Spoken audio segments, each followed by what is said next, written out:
how is the satellite, let's see what, how is satellite data collected? Okay, that's quite interesting. As I said in the last question, in a satellite we can have a radio to send and receive messages, but what happens when this information is inside the satellite? Okay, the satellite has to be connected to the ground to discharge, so to download this information in a mission control center where we deliver this information to the end user. Okay, to establish this connection, there are different methods. A satellite can stay in different orbit, first point, can be in a geo orbit. So the satellite is something like in a fixed position compared to the Earth, because the satellite is moving at the same speed of the rotation of the Earth. Satellite can be at different altitude in called LEO, for example, low Earth orbit, or MEO, for example. In this kind of orbit, the satellite is moving continuously around the Earth. So there is no cable between the satellite and the ground.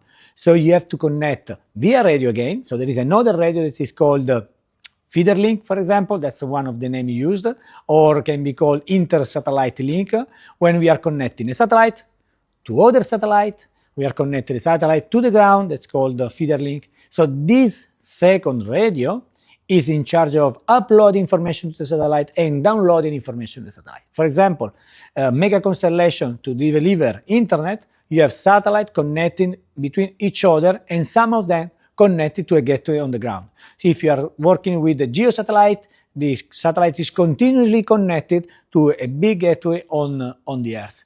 If you are talking about a space station like International Space Station that is flying around the Earth, sometimes you are connected, sometimes you are not connected. So at the end, data can be collected and downloaded to the ground using this kind of radio link.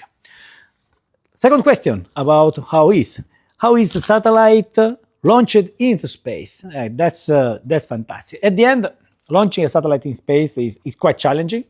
It requires a big rocket to leave the Earth. You know, the Earth is a big influence on any object that is near the Earth. That is the universal gravitation strength. So this gravitation allow us, for example, to work on the Earth. If we want to put a satellite in orbit, we need to move far away from the Earth to the satellite. It means minimum 200 kilometers, 300 kilometers, 600 kilometers.